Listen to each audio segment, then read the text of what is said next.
কোন দুঃখে যে পার্টিটাকে ভালোবাসতে গিয়েছিলাম।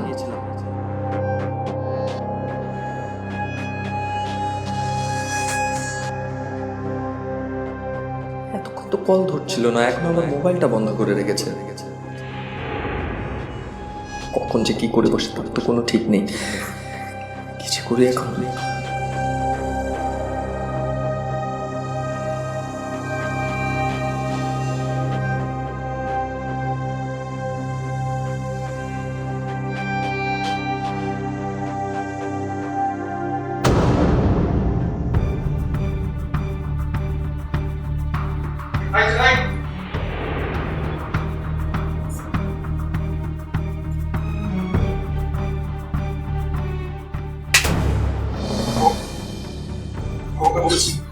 আমার বাড়ির দৃশ্যটাই তোরে যেন না দেখে কথা কানে ঢুকিনি।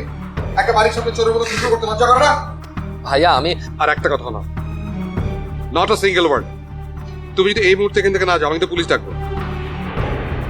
ঠিক আছে, ডাকেন। আপনি পুলিশ ডেকে আমাকে চোর সাব্যস্ত করে ধরিয়ে দিন পুলিশের কাছে, কোনো অসুবিধা নাই। কিন্তু ভাইয়া প্লিজ আপনি তানকে বাঁচান।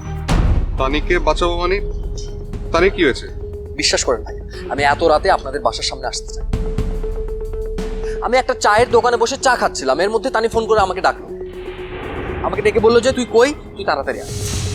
আমি জানি না কি হয়েছে, আমি থাকবো না এখানে, চলে যাবো আমি।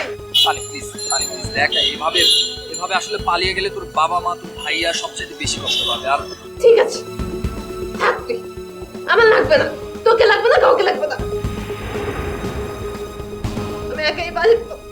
আমি একা এই বাড়ি ছেড়ে পালিয়ে যাবো।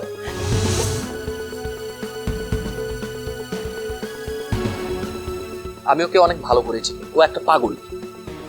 রাগ উঠলেও কি করবে না করবে ও নিজেও জানে না। তাই ও যাতে বাসা থেকে পালিয়ে কোথাও না যেতে পারে, এজন্য আমি বাসার নিচে এসে বসে আছি। ভাই আমি ওর মোবাইলেও কল করেছিলাম, কিন্তু ও ফোন ধরছে না। তারপরে একটা সময় ওর ফোন আমি বন্ধ পাই। তো কি করবো আমি বুঝতে পারছি না আসলে।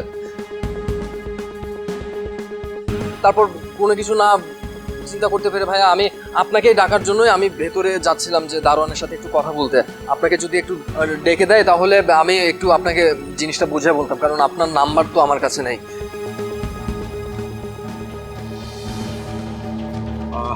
আচ্ছা ঠিক আছে, আমি তানিকে শান্ত করছি, তুমি ওকে নিয়ে টেনশন করো না।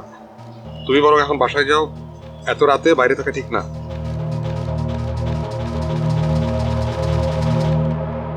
শোনো, আই এম সরি। আসলে তখন মাথা ঠিক মতো কাজ করছিল না।